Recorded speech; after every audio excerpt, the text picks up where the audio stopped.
irmãos, a paz do Senhor. Hoje eu quero iniciar com os irmãos uma nova série de estudos, terminado o livro de Jó, as lições que eu tinha proposto a passar, onde aprendemos muito, onde fomos abençoados através da palavra de Deus. E eu quero começar falando hoje uma série de lições sobre prosperidade. É um assunto atual, muito discutido, muito comentado no meio do evangélico, sobre ser próspero ou não, sobre as bênçãos de Deus, de onde vem a prosperidade, como ser próspero, como ser abençoado financeiramente. E Deus tem um projeto para as nossas vidas como igreja dele, e eu queria passar algumas ideias para os irmãos, dentro da minha pouca sabedoria, mas buscando de Deus o entendimento. Eu vou começar a lição 1, o título do estudo é a verdadeira prosperidade. A lição 1 vem logo com o assunto teologia da prosperidade, muito comentado no nosso meio, muito falado.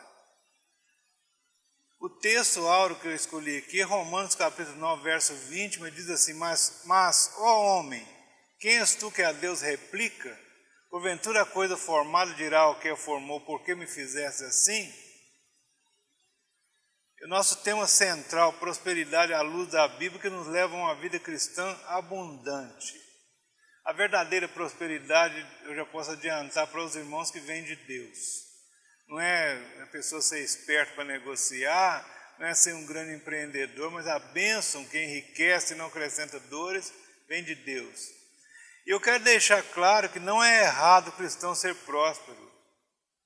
Ah, mas uns falam assim, o dinheiro é a raiz de todo mal. A Bíblia não diz isso.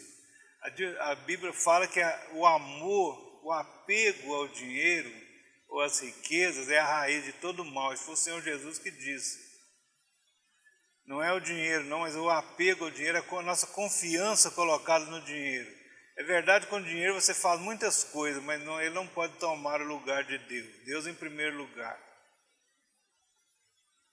Não é errado o cristão ser próspero, mas Deus é bom, nos ama e deseja que tenhamos uma vida abundante.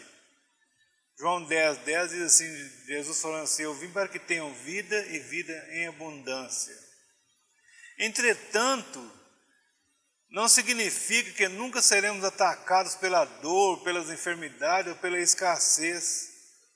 Temos que ter cuidado com as heresias e aberrações que acompanham a chamada teologia da prosperidade. Por causa desse movimento que nasceu nos Estados Unidos e se alastrou rapidamente, muitas igrejas têm abandonado o genuíno evangelho. Vai ouvindo. Lucas capítulo 12, verso 15 diz assim, acautelai-vos da avareza, porque a vida de qualquer um não consiste na abundância do que possui. Essa teologia foca na saúde física e nos bens materiais e coloca a salvação em segundo plano. Jesus veio ao mundo para buscar e salvar o que se havia perdido. Lucas 19, 10. E Mateus capítulo 6, verso 33 diz assim, mas buscai primeiro o reino de Deus e a sua justiça, e as outras coisas, inclusive a riqueza, serão acrescentadas. E nós temos visto muita confusão nesta área, muita aberração, muitas pessoas mercadejando a palavra de Deus. A teologia da prosperidade é também conhecida como um método de confissão positiva. Muitos líderes têm se equivocado dizendo ser poderoso em palavras, dando ordens e até lançando maldições sobre as pessoas. A palavra do homem não tem nenhum poder. O homem tem poder quando ele está revestido do poder de Deus. Jesus falou assim, eis que vos dou poder, autoridade para pisar serpentes, escorpiões e toda a força do mal, e nada vos fará dano algum. Mas em outro texto ele diz assim, que sem mim nada vocês podem fazer. Ou seja, a força, o poder, a autoridade, a sabedoria que há em nós, ela vem de Deus. Quando o homem está revestido do poder de Deus, as suas palavras têm poder, mas não é como a gente tem visto aí, pessoas dizendo, eu ordeno, eu determino deles mesmos, isso não tem nenhum valor. para lembrar, está escrito lá em Atos dos Apóstolos, aqueles filhos de Seva, que viram Paulo pregando com autoridade, expulsando os demônios, e um dia eles depararam com o endemoniado, e eles chegaram para ele e falaram assim: em nome do Deus que Paulo prega, eu te ordeno que saia. A Bíblia diz assim que o demônio se apossou deles e rasgou todas as suas roupas, deixando-os nus. Eles tiveram que fugir nus, porque o poder não era de Paulo, o poder era de Deus que estava sobre a vida de Paulo. E eles confundiram as coisas e pensaram que Paulo tinha esse poder. Então, as nossas palavras têm poder sim, quando nós estamos revestidos do poder de Deus. Não é essa teologia que as minhas palavras têm poder e que tudo que eu determinar vai acontecer, isso não é verdade. Segundo o fundador da teologia da prosperidade, E.W. Kenyon, que tendo sido um cristão devoto, contaminou-se com o ensino da ciência cristã. Sua doutrina ensina que o cristão não pode ficar enfermo, que a doença não faz mal, faz parte da vida do cristão. Isso não é verdade também. Todo cristão deve se tornar rico às custas da sua fé, que a fé tem que servir para me enriquecer. E é isso que muitos têm feito, se enriquecido às custas da fé, mas da fé de outros, né? Eles têm explorado as pessoas. E eu já vi tanta coisa estranha nessa vida, pessoas que deram tudo que tinha para uma denominação e ficaram sem recurso até para comer, né? Por causa dessa teologia da prosperidade. Se você não der, você pode sofrer coisa pior. Essa ideia tem se espalhado e produzido uma geração de crentes interesseiros e materialistas. Deus se tornou um refém. Nós damos ordem e Deus obedece. É isso que eles querem dizer. Eu tenho até medo quando eu vejo alguém gritando: eu determino isso, eu determino aquilo. Quem somos nós para determinar qualquer coisa? Quem somos nós para dar ordem a respeito de alguma coisa, a não ser pelo poder de Deus? Se você der uma ordem em nome de Jesus, se você estiver revestido pelo poder de Jesus, as coisas podem acontecer. Mas por você mesmo, nunca dê ordem, você não tem essa autoridade de dar ordem a ninguém. O único que tem poder para dar ordens é Deus. As palavras, eles dizem assim que as palavras têm poder. O método mais usado é o determinismo, fórmula que tem a força de dar ordens para Deus. Poder das palavras. No Salmo 115, versos 3 e 4, diz assim: mas o nosso Deus está no céu e faz tudo aquilo que lhe apraz. Deus é soberano. Deus tem todo o poder. Homem algum tem essa capacidade de dar ordens para Deus, de dar ordens no reino, se não for a vontade do Senhor, se não for pelo revestimento da palavra de Deus. Homem nenhum tem essa autoridade de falar em nome de Deus. Deus faz o que lhe agrada, o que lhe apraz. Ele é poderoso, ele é soberano. Os principais ensinamentos da teologia da prosperidade é a divinização do homem. Eles pegam um versículo isolado no Salmo 82, verso 6, que diz assim: vós sois deuses. E baseado numa interpretação equivocada, os teólogos da teologia da prosperidade criaram a doutrina dos pequenos deuses. Qual a teoria deles? Cachorro gera cachorro, gato gera gato e Deus gera deuses. A Bíblia afirma que o homem veio do pó da terra, está em Gênesis capítulo 2, verso 7 e capítulo 3, verso 19. E Deus formou o homem do pó da terra e depois no capítulo 3 ele deu uma ordem, assim: você é pó e ao pó você vai voltar. Então, filho de Deus não é deusinho, não. Nós somos servos do Senhor, vivemos para adorar e agradar ao Senhor, mas o poder é de Deus, a autoridade é de Deus, a sabedoria vem de Deus sobre as nossas vidas. Suas ideias chegam aqui diluídas e passam às vezes despercebidas, e milhares de pessoas têm sido enganadas seguindo esses pregadores de prosperidade através de barganhas com Deus. E no desejo descontrolado de ficar rico, desprezam o reino de Deus e até a própria salvação. Ficou tudo em segundo plano. O plano número 1 é enriquecer. O plano número 1 é tirar proveito do Evangelho, é fazer do Evangelho uma mercadoria de negócio. e fazer barganhas com o povo. E arranjam até alguns testemunhos berrantes, como pessoa dizer, por exemplo, que chegou na igreja sem comidas para comer naquele dia, sem roupa para vestir, saiu rico.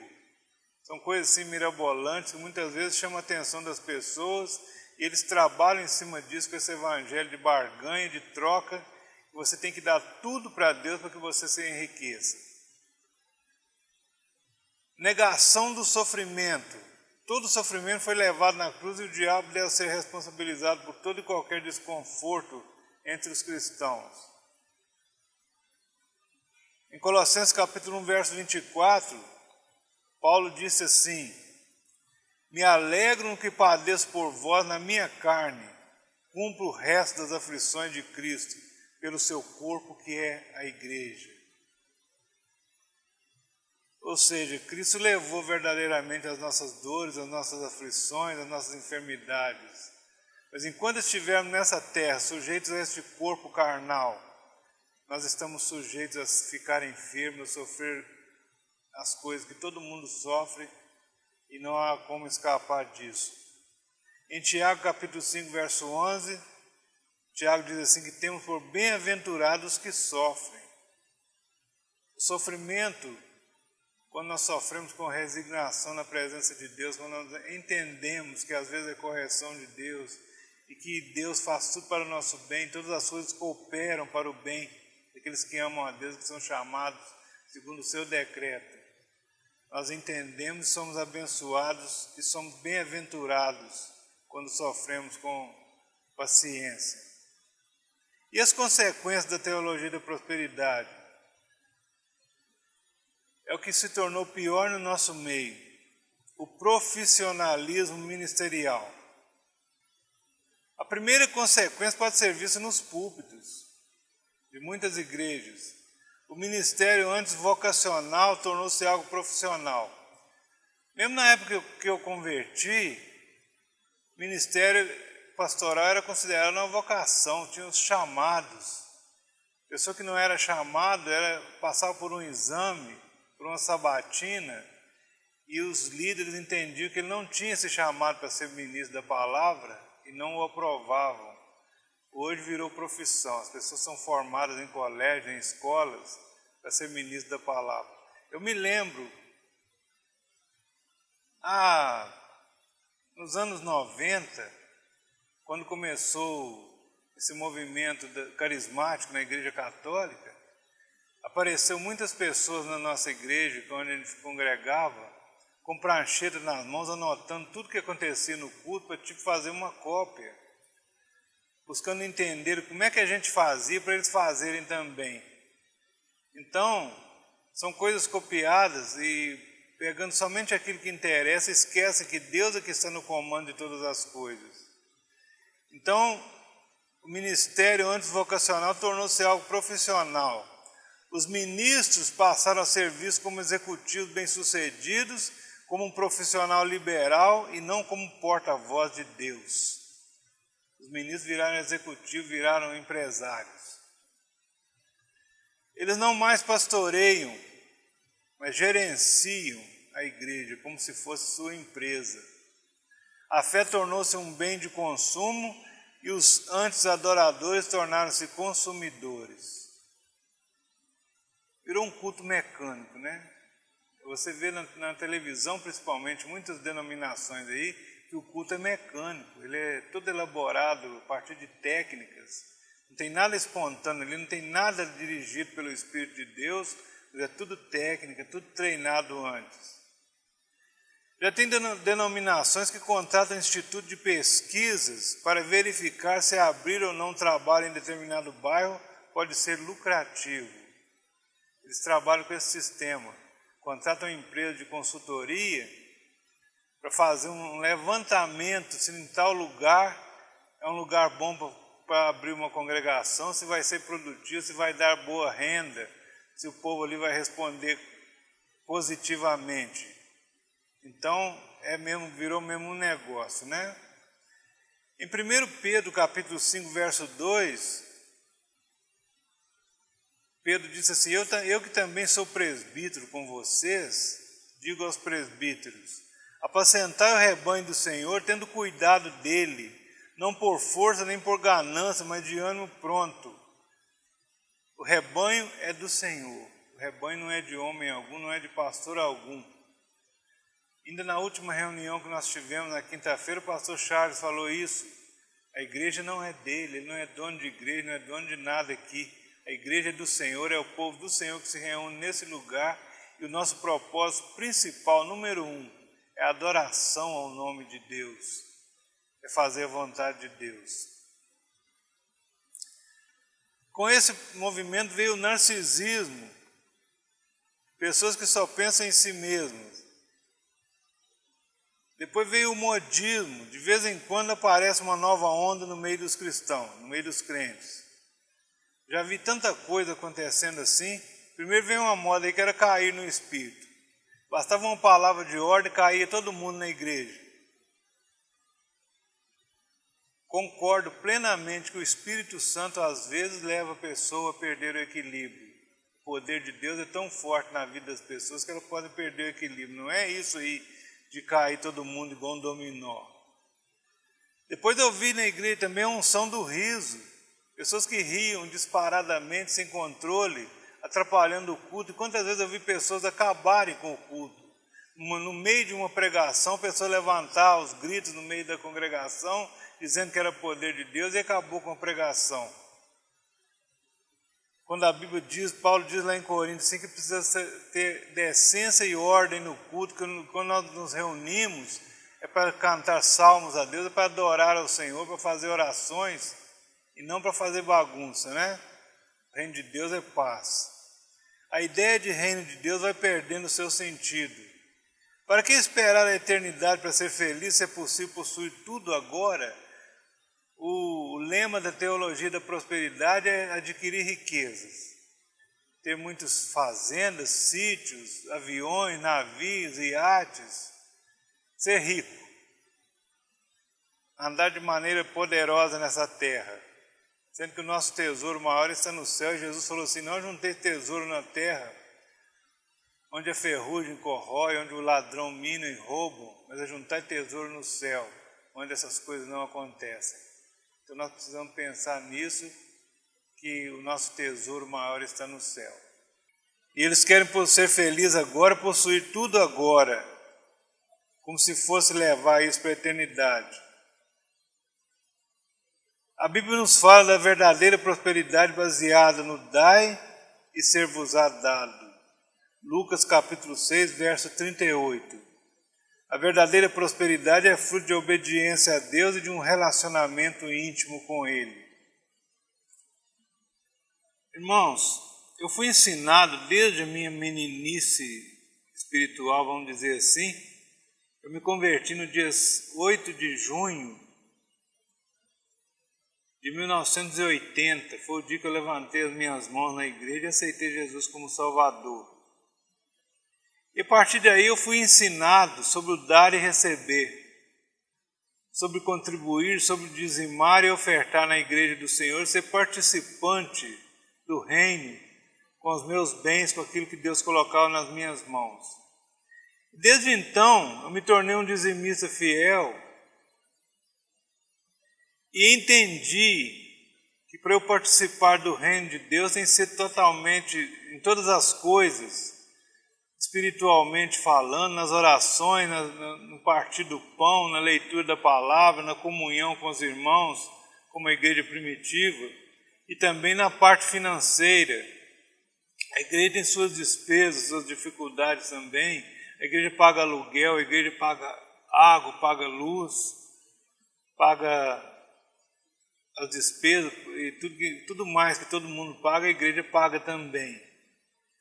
Então, essa necessidade de ser participante do reino com as coisas materiais, com aquilo que Deus coloca nas nossas mãos. Deus tem nos feito provedores. Deus poderia fazer chover dinheiro na igreja, fazer essa obra é minha, eu cuido dela, eu faço chover.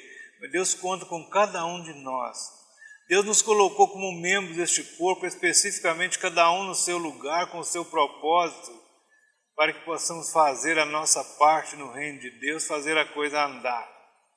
Então a igreja do Senhor depende de mim, depende de você para prosperar, porque a igreja é espiritual, a obra do Senhor é uma obra espiritual, mas é mantida com dinheiro. Nós precisamos de dinheiro para manter a obra do Senhor aqui na terra. Enquanto estivermos aqui, e qual é a proposta de Deus no Novo Testamento para nós? Que cada um contribua segundo propôs no seu coração. Você precisa ter uma proposta para Deus.